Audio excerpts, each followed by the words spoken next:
शहर लखनऊ से सभी दोस्तों को उत्तम सिंह का सलाम। और मुझे उम्मीद है कि आप मुझे भूले नहीं होंगे, फिर भी अपने नए दोस्तों की खातिर बता दूं कि मैं आपका दोस्त उत्तम सिंह लखनऊ से आपके लिए छोटी छोटी किस्से, छोटी छोटी बातें लेकर के आता हूं। उन्हें अपने यूट्यूब चैनल कुछ सच कुछ गप पर पोस्ट करता हूं, फेसबुक पर भी पोस्ट करता हूं। आप देखते हैं, मैं इसे एंजॉय करता हूं। हो सकता है शायद कहीं थोड़ा सा आप भी एंजॉय करते हो। तो आज आपके लिए एक बात लेकर के आया हूँ, पुरानी, शायद 1977 1977 की। उन दिनों मैं फैज़ाबाद शहर में रहा करता था और किसी काम के सिलसिले में मैं लखनऊ आया हुआ था। उम्र मेरी कम थी, ज़्यादा उम्र नहीं थी उस समय, और 17-18 साल की उम्र रही होगी। दुबला पतला शरीर था। और यहाँ से लौटते वक्त मेरी सियालदा एक्सप्रेस छूट गई, जिससे कि मैं फैज़ाबाद जाने का प्रोग्राम बनाए हुए था और मुझे पैसेंजर ट्रेन में बैठना पड़ा। जब मैं पैसेंजर ट्रेन में जा कर के बैठा तो सीट एकदम खाली पड़ी हुई थी और मैं जा कर के खिड़की के साथ वाली सीट पर बैठ गया।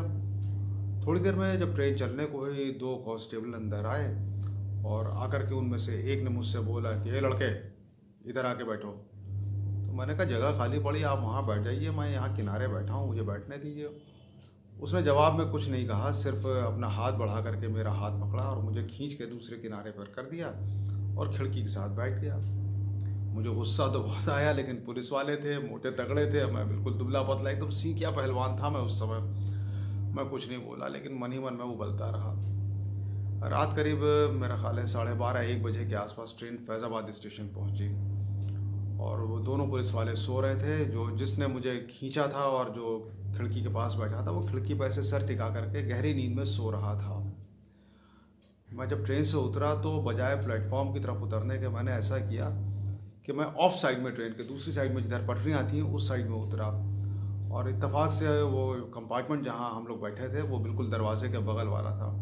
मैंने एक हाथ से दरवाजे का हैंडल पकड़ा और दूसरे हाथ को अंदर बढ़ा के खिड़की से उस पुलिस वाले के बाल पकड़े और खूब कस के उनको झिंझोड़ा और कहा, और लो मेरी सीट छीनने का मज़ा, और लो मेरी सीट छीनने का मज़ा। वो पुलिसमैन दर्द से बिलबिला उठा और उसने चिल्ला के अपने साथी से कहा कि पकड़ो इसको, दौड़ के पकड़ो।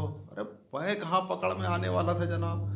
मैं इतना कि उसके बाल वाल खींच खांच करके और दो चार बातें उससे बोल करके कूदा और कूद करके पटरी पटरी होता हुआ वहाँ से भाग करके थोड़ी दूरी पे एक मोधा रेलवे क्रॉसिंग है, मुश्किल से 100 कदम होगी, वहाँ जा करके और वहाँ खड़े हुए एक रिक्शे में बैठ गया और मैंने उससे बोला रकाबगंज चलो। रकाबगंज जहाँ मेरा घर था।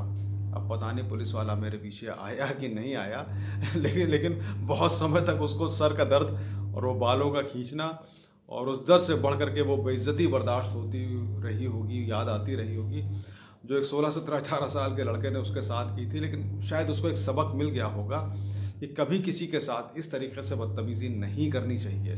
मुझे भी ऐसा नहीं करना चाहिए था, लेकिन क्या करूं, कुछ उम्र का तकाजा, कुछ गुस्सा और कुछ बदला लेने की चाहत। हो सकता था शायद उसे ज़्यादा चोट आती। अगर सिपाही साहब आप कहीं मेरी बात सुन रहे हो तो मुझे माफ़ करिएगा, मैं वही हूँ जिसने 1977-78 में आपके बाल खींचे थे। तो दोस्तों, ये एक छोटा सा किस्सा था आपके लिए। अगली बार फिर हाजिर होता हूँ, फिर आपसे कुछ और बात करूँगा। तब तक के लिए अपने दोस्त उत्तम सिंह को इजाज़त